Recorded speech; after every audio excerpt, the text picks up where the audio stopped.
265! 265! Ain't too shabby.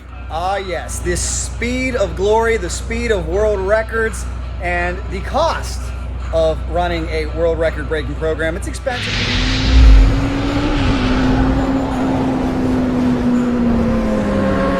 What's up, Cycle Drag Universe? How are you doing, guys? Thanks for stopping back. We got a rainy, chilly test day here in Florida. Inside that compound right there is the world's quickest and fastest motorcycle, Larry Spiderman McBride, a 20-time champion. As of this video, world record holder at 550, 265 miles an hour, does that in just 1,320 feet, or as we know it better here on the strip, a quarter mile.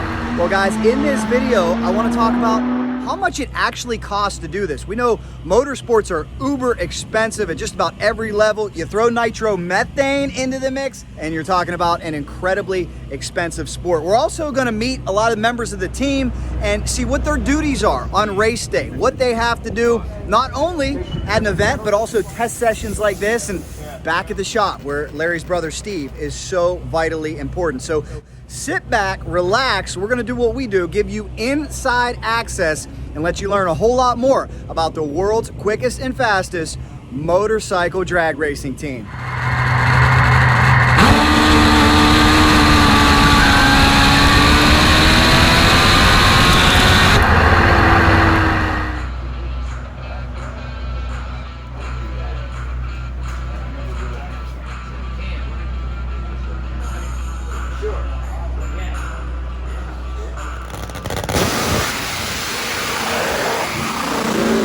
Cost of running a world record breaking program. It's expensive, Larry. We're going to talk about a lot. We're going to talk about how much it is a pass, around $2,000 a pass, but that also includes personnel. And you got a very talented team here that does a great job. I think we should meet these guys. Absolutely. Let's go see them. Let's go meet the team and find out what they do.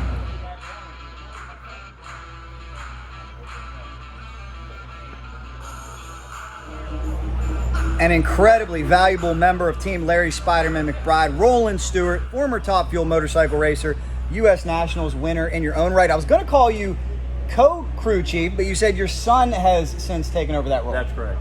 You've been with Larry now for what, 25? 96, do the math. Been here a long 26 years. You've been here a long time. Yep. What are your duties on the motorcycle? Well, when we get here, unload it. Obviously, we got to put up the circus tent here. I'm glad you said that, because just that in and of itself is a lot of work that people don't account for. It takes us, what, 3.5 hours maybe to set it all up, getting ready to go race. But once it's up, it's home away from home. It's dry when it's wet and it's warm when it's cold. That's right. It's well worth it. You guys have an awesome professional setup. Now, tell me a little bit about your responsibilities and what you do on this motorcycle, and show me over here what you have to do on race day. Well, once we get it unloaded and on the rack, Charlie and I will go over all the nuts and bolts that we can get to, make sure everything's tight. We'll purge that rear tire. Most of the time it's a new tire, so we get the air out, purge it, and put nitrogen in it. When we get ready to crank it up, I will index the plugs before we get here, usually during previous race. It's a pretty tedious job, but it's got to be done. I see that. If we walk over here for a second, let's check out how many spark plugs you have, bro. Spark plug man is very important on this team. Holy moly! So you are in charge of spark plugs. Yeah, we've got about 8 motors, so we index each cylinder specifically for that motor. We catalog them, put them in the racks to where we can go to them when we need them. That's amazing. How many plugs do you guys go through on a race weekend? We change plugs every lap, four plugs every lap. So it depends on how many laps is how many plugs we go through. How vitally important are spark plugs for a nitro engine? Extremely, because if you don't have them, it ain't gonna run. It's not gonna run, that's right. But indexing them is important. Now why is indexing them so important? If you get your tune-up right, if you get the plug pointed in the wrong direction, it's going to take the ground strap out. Now, as we walk back over here and take a look at the bike, I have another question for you as well, where I heard a lot of the NHRA guys describe a Top Fuel funny car or Top Fuel dragster as a bomb. Would you consider Larry's bike a bomb? Sure, yeah. It has been one, a pretty bad one in ATCO, but it's a controlled explosion. That's what you try to do is control them. Sometimes that doesn't work. Sometimes that's not the easiest thing in the world. So take me through a race weekend, Ro. Along with the spark plugs, the tires, what else are you doing to keep this motorcycle going and keep Larry safe? Well, we go, after we make a pass, what I will do is I will go all over the primary bolts. We'll pull the valve cover off. We'll leak the motor, make sure it's healthy. We'll go run through the valves, make sure they're correct clearance. We'll retorque the head, retorque the cam caps. Every other run, I'll go through the rear wheel and retorque all the bead locks.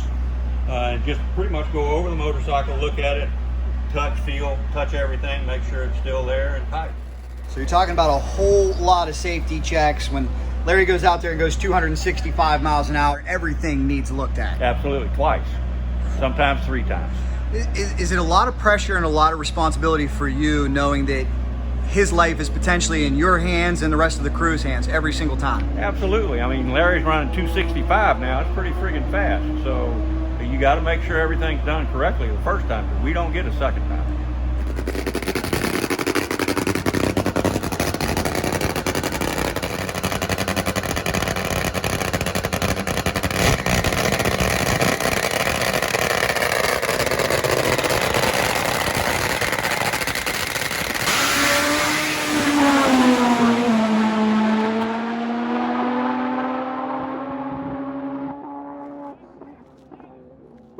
Number 77.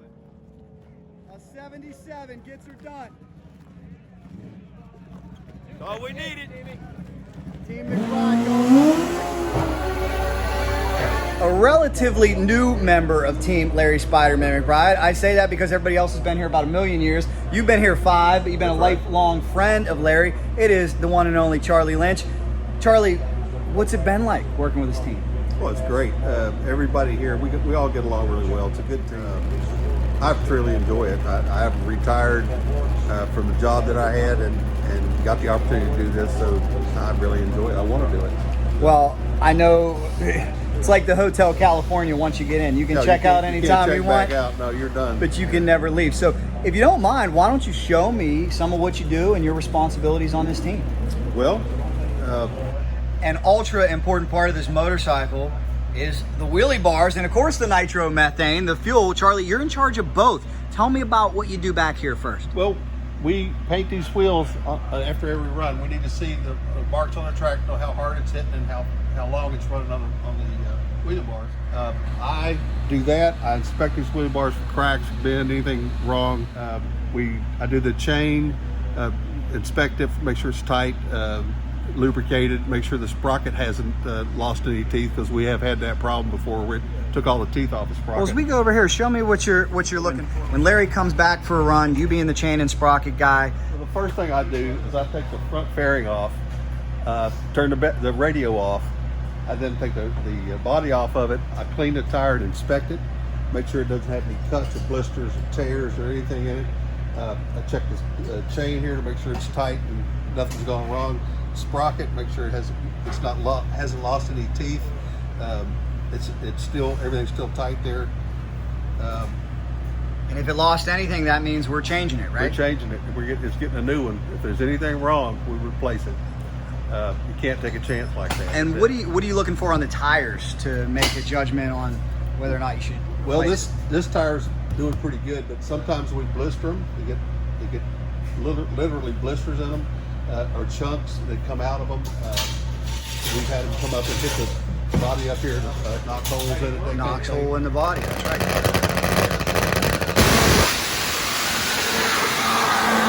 Larry, what's one of these Mickey Thompson tires go for? $330. $330. How about retail on chain and sprocket? Chain itself is probably around $800 some dollars. $800 a chain. How much for a sprocket? Set of sprockets. About 130. 130. So Charlie, you're checking about $1,000 worth of parts back here every single run. That's right. That is truly amazing. And then I also saw you dealing with this. I believe this is affectionately known as the Puke can. Is there a more official name for it? That's it. That's it. That's what we call it. What do you do back here with the puke? So the engine blows by oil and fuel. it comes to this. We collect it here so it doesn't get on the tire or anything like that. So after every run, you have to drain it. Make sure it doesn't get too full. That's an important part of the job See, as well. It runs from the motor to here and then out. And if it were to overfill, it blows out the back there. Very cool. Perfect. Before I let you go, can you show me in the trailer what you do with the fuel or your process there? Fuel? You gotta have a nitro methane, man, when you run this type of fuel, guys. And it really helps that Larry has such an organized, clean setup. That's what he's known for. All right, Charlie, tell me about what you're doing in here. So as you can see, this is where we store 100% nitro. What I do is I have to mix it with alcohol. So everything from here forward is mixed. It's at the percentage that we want it to be at. I have this little deal here. It really helps out. It's all digital. If it'll come on here right quick. And it tells me, it does the temperature and the percent of alcohol in the nitro. So it's a matter of putting the right amount of alcohol in there, mix it up properly, and then checking it with this machine. Truly amazing. We're gonna have to ask Larry too the price of nitro. Are you up on that one? I am not, but I know it is very expensive. Ever increasing. And we're usually running 55, 60 gallons at a race. Amazing. Well, thank you for what you do, Charlie. Thank you.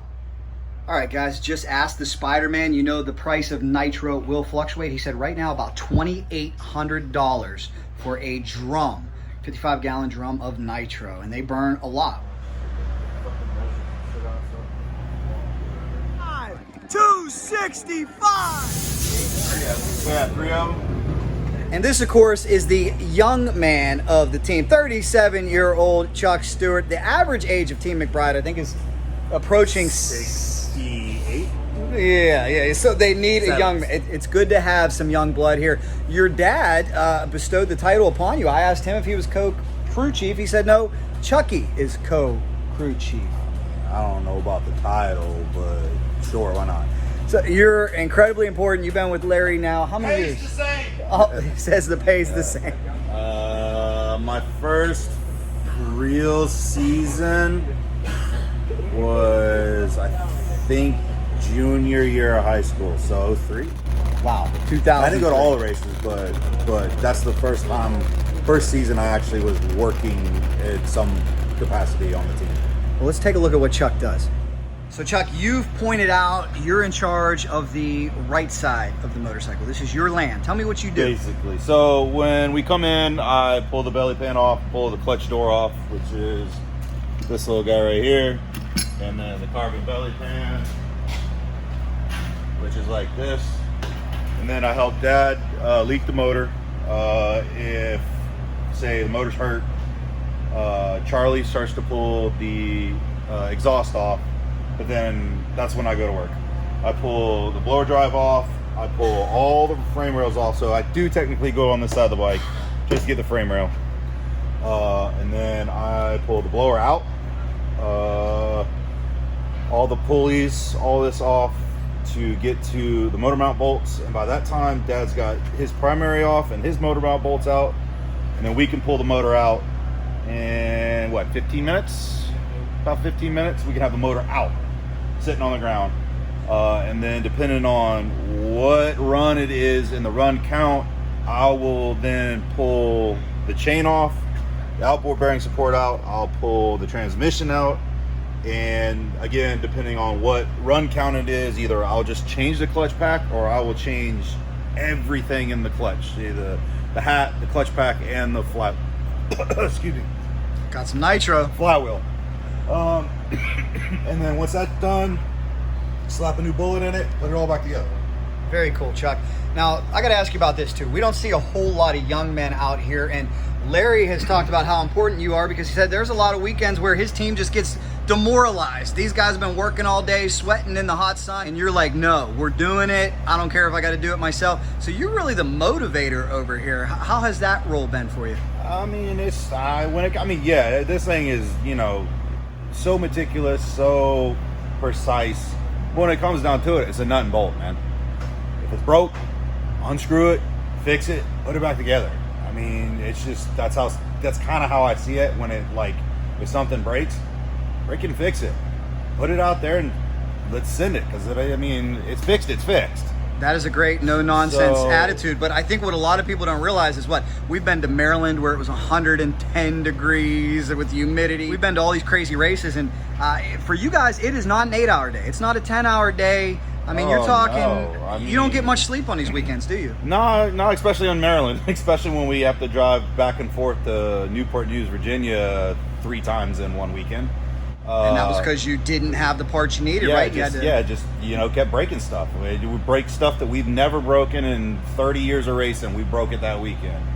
But yeah, we get up around, me and Dad get to sleep in. We get up around 9:30, fire up by 10:30 at the latest, and then sometimes we don't get to bed till 3, 4 o'clock in the morning. Well, that's 'Cause average. We're, changing motors or fixing stuff that's broke that we've never broke, or figuring out why we're not running the way we should be running. And so it's tedious, it's meticulous, and it's time consuming, and it's hard work, but it's fun. It is. And talking about the cost of this thing, you're a guy, you're very successful as a bartender. You also have a business, motorcycle business. How hard is it to get off the time you need to come do this? Well, luckily enough, I got keys to one job, so I can do whatever I want there. And the bar life is, I'm not as involved in it anymore as I used to be, like when I was working 5-6 nights a week at the bar. But usually when I got hired, I told them, like, when I go race, I'm gone. And they're like, all right, cool, whatever. So I've been lucky in that regard to be able to just leave whenever I want. Well, it is truly awesome. And I got to ask Dad about that. Dad, he says he's got the keys. I don't know about that. But, Ro, I think you told me one time when you go racing, there's a sign on your business, Gone Racing, and it'll be for a week or 2 sometimes, right? Well, when we ran Indy, we left on Wednesday and got back on Tuesday, so pretty much a full week, yeah. Full week. And if you got back-to-back races, Sometimes it's back to back. But luckily, we don't have to do that many nowadays. I don't think we could do that many nowadays. We used to have 14 races a year, and some of them were back to back. Some NHRA, and then back to back to ProStar or whatever other organization we were racing at the time. so it's a situation where you got to find guys that love this stuff because it takes a lot of sacrifice, doesn't it? Absolutely. Luckily, like Chuck said, that we own a motorcycle shop, and we have that opportunity just to lock the door and put a Gone Racing sign up, be back when we're back. Well, being that it's a motorcycle shop, are customers understanding when they see that sign, Gone Racing? Are they supportive? Well, I've been in business there at the same shop for 48 years. I have had to train my customers to understand that racing comes first. Racing comes first. Well said, Ro. That's what it takes, guys. We told you there's a lot more to this than the 5.5 seconds you see out on the drag strip.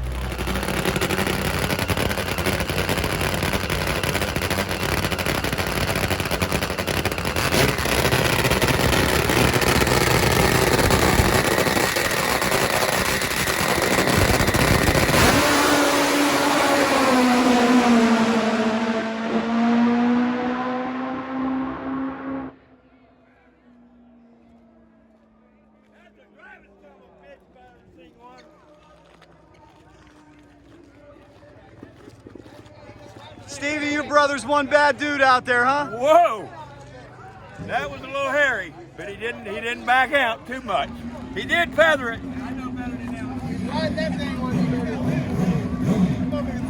He was on like 4 inches of tire. Yeah. Look at the mark. Yeah, you can see the mark all the way to the right.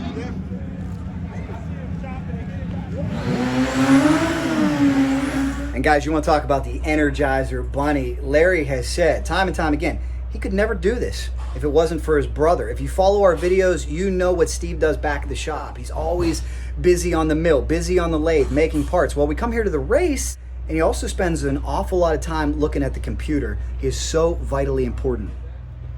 Well, Steve, I know a bad day at the racetrack beats a day anywhere else, right? Hell yeah.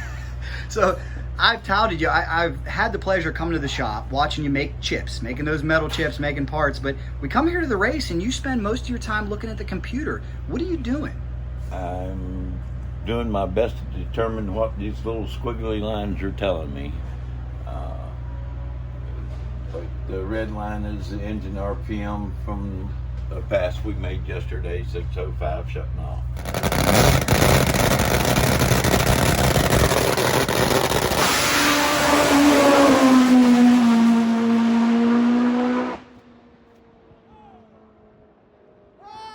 Whoa!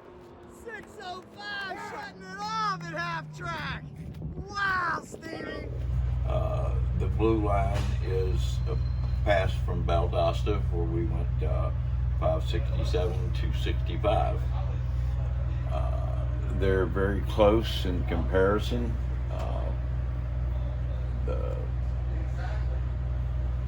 This is actually the fuel flow, the amount of fuel that we put into the motor. I monitor that very closely. This is my clutch flow pressure, which is absolutely crucial. We have drive shaft speed, whereas the green line here happens to be the shutoff pass from yesterday. The dark purple line here is from the 265 mile an hour pass.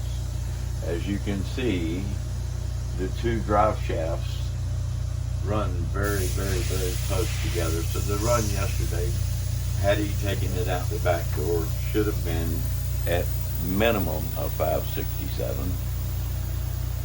According to my calculations, it probably would have been a 561 or 2.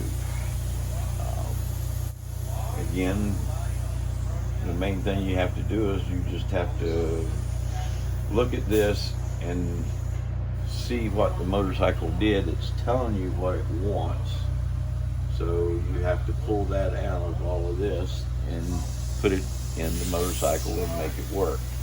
Well, it's amazing what you can do, the knowledge that you have here, and how you're able to apply all these different readings. Question I have for you: when I go to the shop, you are Mr. Hands-on, you are Mr. Engineer, you are Mr. Mechanical.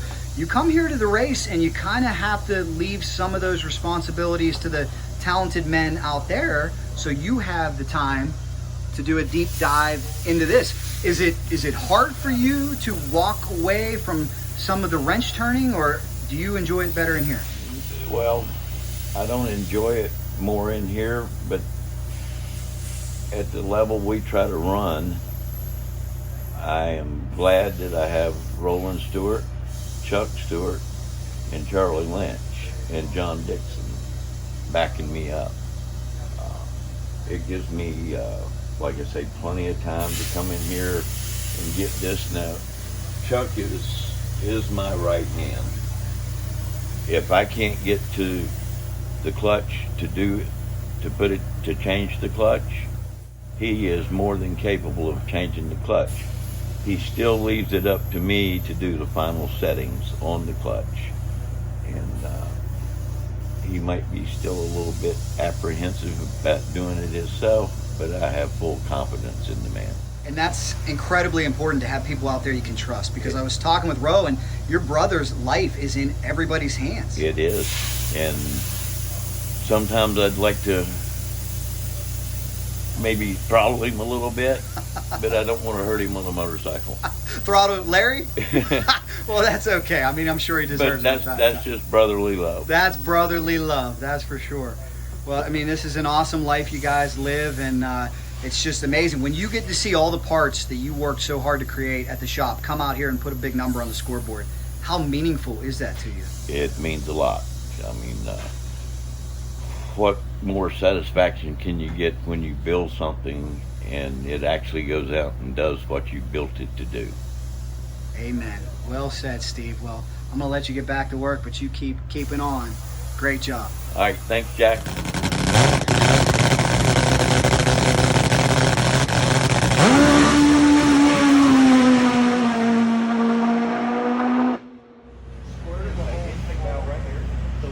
Another relatively new member of Team Larry Spiderman McBride, but a man who has known him forever and a very important part, engineering brain, super genius extraordinaire, Mr. John Dixon. John, I got to tout you here because you really got involved 3-4 years ago, and what you have done, the way you have just taken in all of this data, all of these variables, and applied it and helped these guys go out there and set world records, is amazing. How would you describe what you've been able to do here?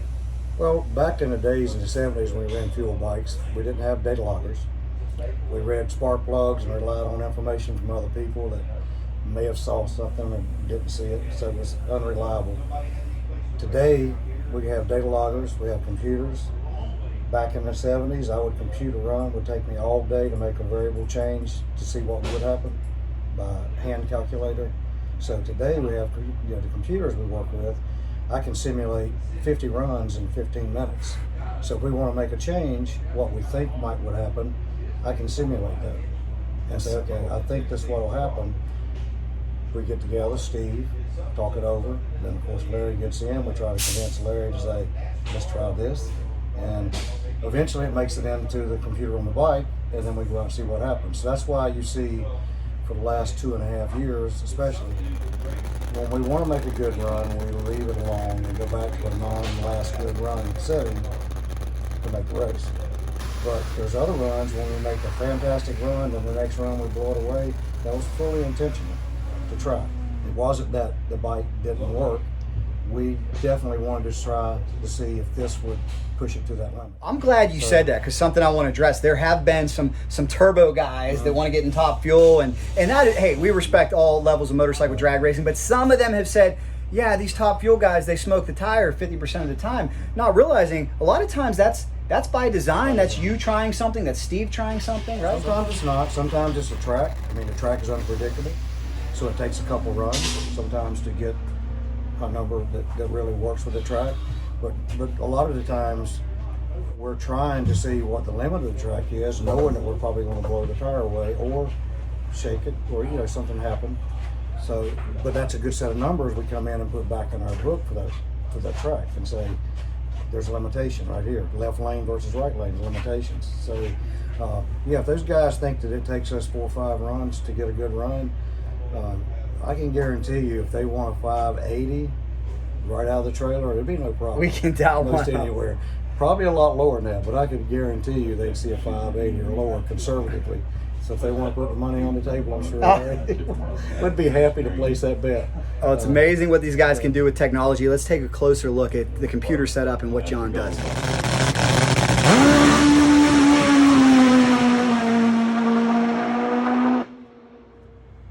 John, why don't you play this down and give me an idea of what you're looking for here. Okay, after a run, we come back off a run. Of course, Steve takes all the data out of the bike and dumps it into his system for the data logger. And then he transfers me a subset of that data that I need for this. So I come over and I analyze, and what this is basically the same graph that he was looking at and showing you earlier. These are just numbers out of the data logger. I take the video and analyze the video, and what I try to do is synchronize the video with the data logger. So I can play this video in slow-mo, and we usually do about 250 frames per second, so we can see every precise move. It takes a few seconds for this thing, but usually started a little bit before the run. But at the same time we're looking at the video, I'm synchronizing this line here with the data logger, so we actually see what's going on with the bike. And over the past few years, you've been responsible for some chassis changes these guys have made. Talk to me about that. Well, back in the 70s, that was one of my major products, was chassis. I built chassis for a lot of different people. Built chassis for Elmer, built chassis for a lot of the top guys. So chassis design is kind of my nature. And what I saw when Larry talked me to coming back out about 3 years ago, I'd kind of been like an alcoholic away from it. I took a 35-year break. And so when I came back out, he said, we need some assistance here. Just tell us what you think. And I said, well, I see a 4-second motorcycle running in a 1970s frame. Wow. And configuration. So we did a lot of chassis changes. What we could do without building a new chassis. Only so much you can do, because it would take forever to put all that stuff back in the right place. And obviously, the last 2 years has been hit and miss with the races. We only had a handful of races. And, last year ran 0 races, so it's taken a lot of time to make these changes. Sure. So we're doing gradual, but there has been a lot of chassis configuration changes, and what we're talking about is the geometry of the bike. That's right. Where is the center of gravity is located? in proportion to the wheels, how much weight we have on the back, how much we have on the front. All that changed in the 80s when everybody used to have all the weight on the rear, hardly in on the front. Now you can only go so fast on the wheelie bars.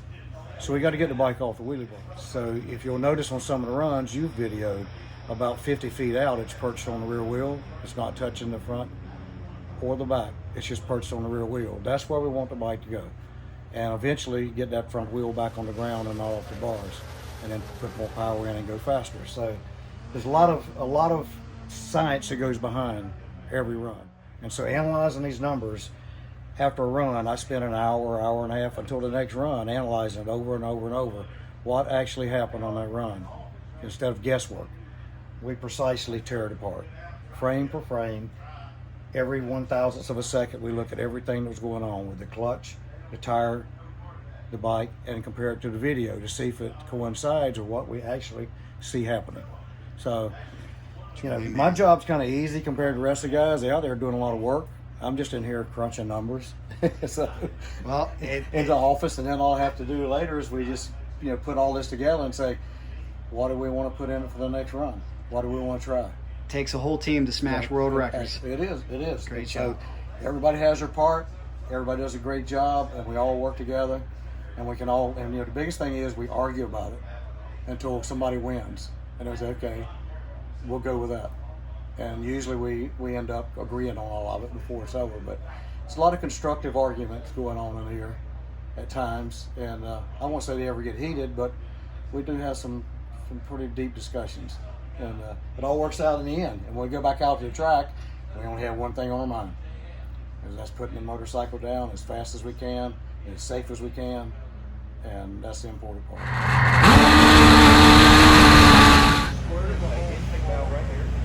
Well, look who I found. There he is, world record holder, 20-time champion. But Larry, we have an interesting topic. We know that going fast is not inexpensive. Running nitro and breaking world records can be astronomical. What are we looking at here in terms of cost? How much does it cost to do this? Too much? Well, you know, it varies from year to year depending on how many runs you make. And it's kind of like what we do, how we operate our deal is we take all of our expenses, our truck expenses, and it can vary from year to year. You take your tires on your truck, you take your truck, your fuel, your oil changes, all of your stuff that you do, and we group all that. I group everything together. Your nitro expense, your spark plug expense, all your expenses. You group all that together and you divide the runs in it, and that's how much it costs you per run. I mean, I count plane tickets involved, I count rental cars, I count everything. So that's all your expenses to take the group to make the pass. You don't have the people to make the pass. And if you count all of my expenses, you know, the fly-in people, the rental cars, all that stuff, it can run anywhere from $1,800 to $2,000 a pass. Wow, and if we go down to Valdosta, where 3 qualifiers, 2 test runs, maybe more, 3 runs on eliminations, you're talking about, you can get to $15,000, $16,000 pretty quickly, huh? You could, but Valdosta, to be honest with you, is one of our cheaper races to go to, because Roland and Chuck actually drive them. They're only an hour and a half. So we ain't got that, you know, $1,000 worth of plane tickets and, you know, a couple $100 rental car. So you get to take that out of the picture then. So sure. Valdosta can run a little bit less. You know, about the cheapest you're going to run down the track is about $1,500 a pass. You know, this day and time we're burning, 4.5 gallons of nitro a pass.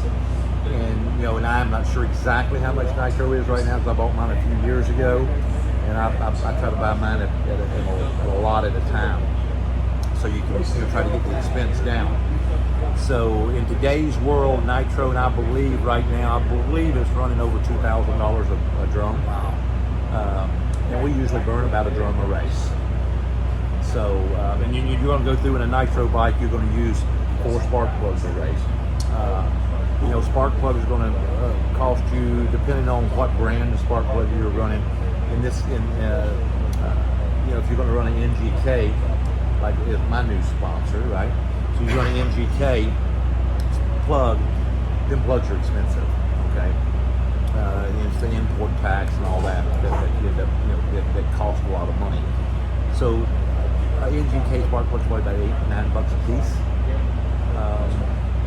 So it can definitely get into some money. And you're talking about drive belts, just the drive belts, that's $1,200 for a drive belt. Okay, you're gonna get about, we usually run ours about 8 runs.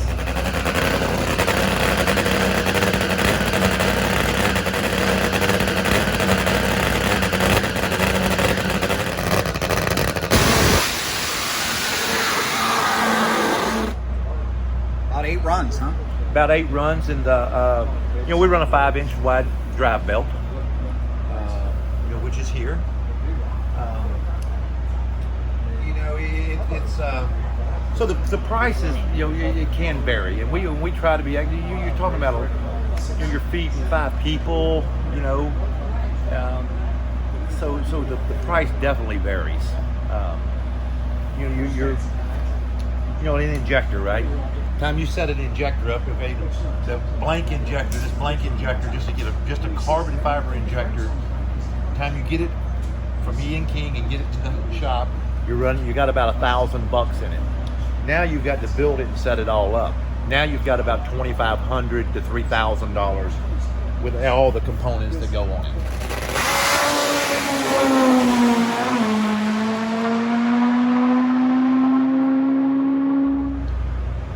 Well, we're talking about a motorcycle valued at about $250,000, $300,000. I'd say at least $250,000.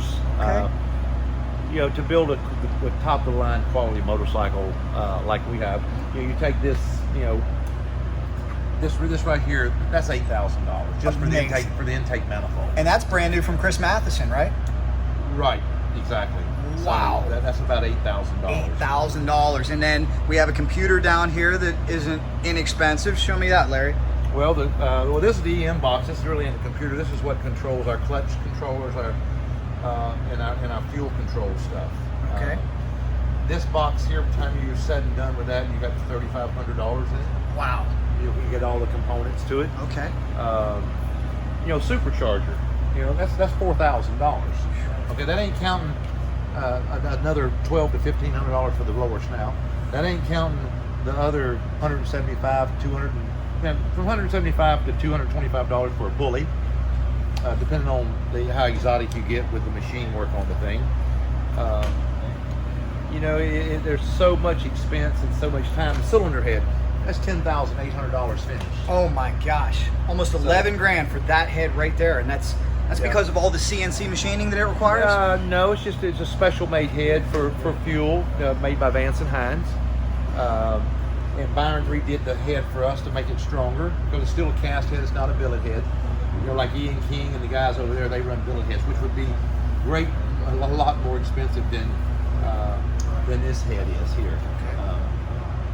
So it's you're talking about just in these fuel, these upper oars, right? You got one on that side and one on this side. Just in parts and material, you've got about $350 to $400 just in the fittings and stuff that go on it. Now I do use Goodrich fittings that they're expensive, and they're from England, and they're just a great fitting. This line here is very expensive from Goodrich. Everything's all crimp fittings. It's just this little valve here. That's about $130. Wow. Okay, so you start adding all these little valves up and all the little pieces you're talking about. Now you got the all valve here. Okay, that's $1,500. So you start adding all that stuff. You take the carbon fiber body. That's $15,000. $15,000 for a carbon fiber body. That's the rear body, the lower side panel, the front here, the side panel with the lower air dam. That's amazing. And then how about the one-off parts that your brother has to make?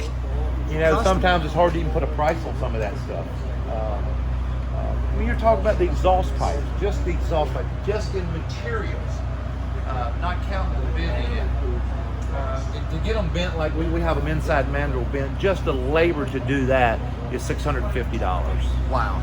Okay, we have a place down here in Florida where we are right now that bends our pipes. The material, you're going to have another Probably $1,500 in materials, maybe $1,800 in materials. It's definitely astronomical. And in today's prices, things are a little bit more. So everything's went up. And everything that price I'm telling you can probably add about 25% to it in today's money. So it's quite expensive. You take the B&J transmission, that's another $4,000. You take one of our clutches that we run, that we make, that's $10,500. If you come to me to buy one, that's what it's going to cost you. The difference between our clutches and other people's clutches is when you pay $10,500 from us, it comes with a proven setup in it. We give it to you with the weights in it, on it. It's ready to go. It will go down the racetrack. You take the clutch cannon, that's another $950 that we make and we sell.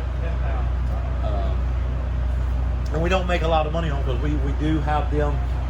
We used to make them at the shop, but we couldn't sell them for $950. We made them on manual machines, so we do outsource them, have them CNC made, and we have to buy a minimum amount, usually 6 to 8 of them as a minimum. So it's not like we're making any money on the stuff. We try to keep people racing, so you're making very little money on it. So it's safe to say, to race for a $5,000 purse, you have to love this, huh? You have to really love it, and you just got to have good help. Yes. You got to have good sponsorship, and and I've been very fortunate in my racing career to have great sponsorship. Wayne and Donna Pingle, of course, Pingle Enterprise. They've been with me now for well over 20 years. Joe at Trim Techs has been with me for well over 20 years. Drag Specialties have been with me for probably 15 to 18 years. So you got to add all of them up. Final Swipe, Gary Bio, he's been with me for the last probably 6 years. And it's not like we get a lot of money from all. We try to make it easy on all of our sponsors. So if you get a little bit, get several sponsors, you get a little bit from each sponsorship, you add all that up, it adds up. And you can try to come out for a $5,000 purse is really no money at all. And then you count in, coming down here to Florida, I paid as much as $4.47 I think I paid for diesel fuel. It could have been $4.67, I can't remember, but it was almost scary high.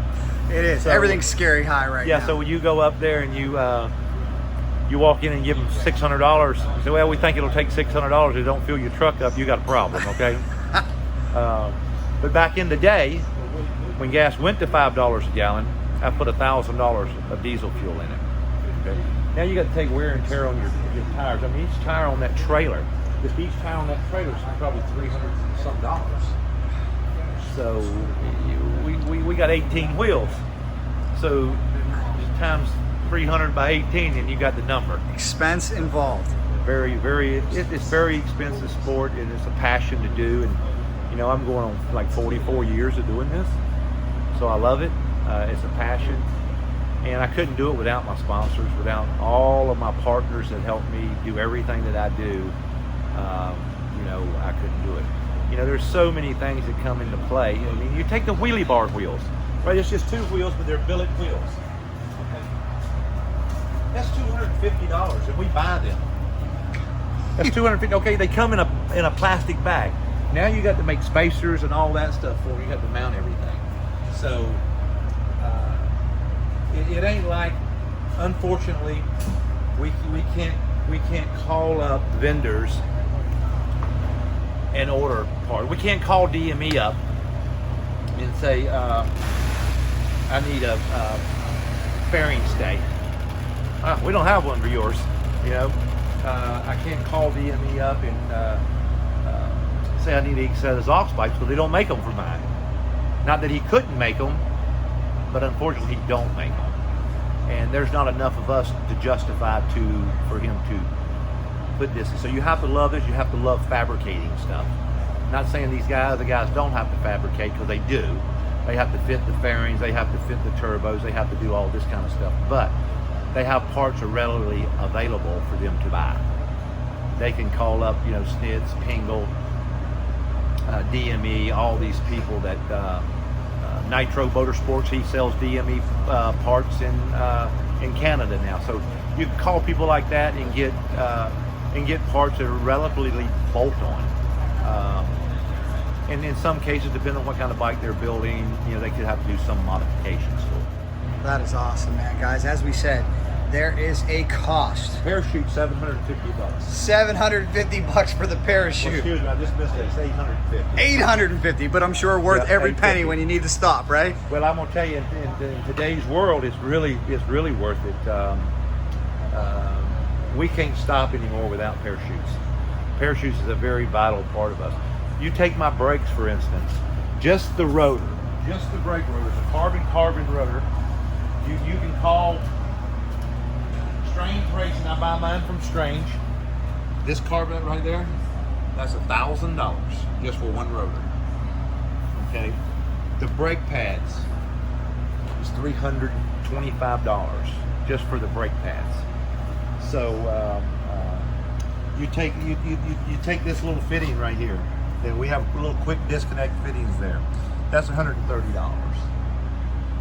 So you start.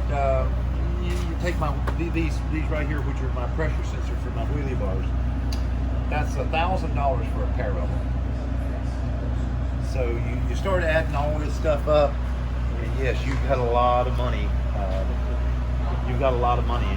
You're talking about a complete ignition system. You're going to have $5,500 to $6,000 in it.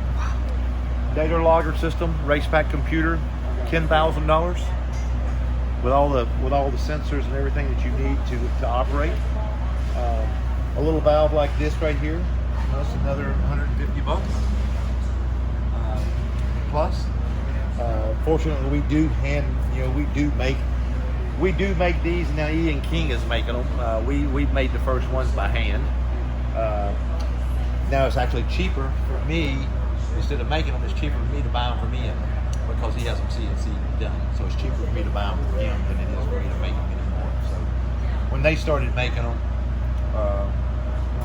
I just started buying from Ian. But, he's a pretty good guy. And, he loves Top Fuel. He tries to keep the cost down, and that's why we like dealing with him, on certain parts. I still send all of my superchargers back to Ian, have him overhaul them. But when you send the supercharger over to get rebuilt, right? You're looking at $400 to $500 in shipping. Wow. Just shipping. Wow. So we send our blowers back to Ian just because he does such a great job on the superchargers. We've never had an issue with anything that he's done for us. So it's just one of these things. You take this front end. These are all old front end. Time you get everything outfitted. Time you got the fork legs on it, triple trees, front wheel, and everything, you're looking at $4,000, maybe $4,500.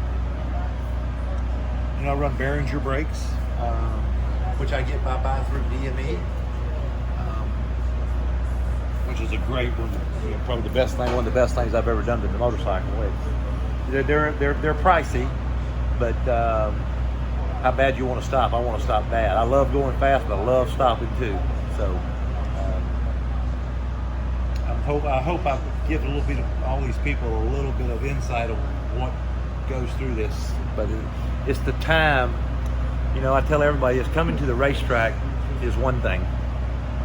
It's a lot of work. There's a lot of work behind the scenes at the shop. You got the truck and trailer to keep up. I mean, we hadn't raced or even been on the motorcycle in 14 months.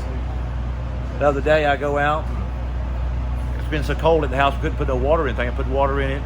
Stuff is all dried out. Had to put faucets, was dried out. Had to put faucets in. I had to do this and trying to get ready to leave on last Sunday, to come here to test on Tuesday, Wednesday, Thursday. So there's a lot of behind the scenes stuff that people don't see.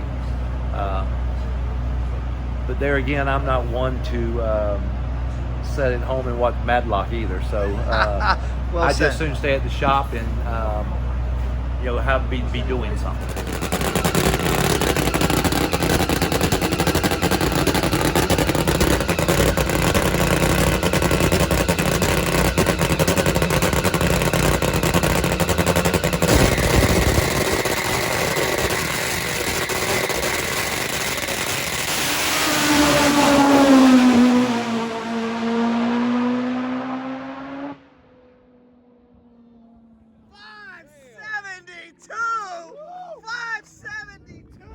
So a couple questions for you here. Obviously astronomical, but with everything you've done with your career, all the championships, all the records, would you trade it all for any sum of money?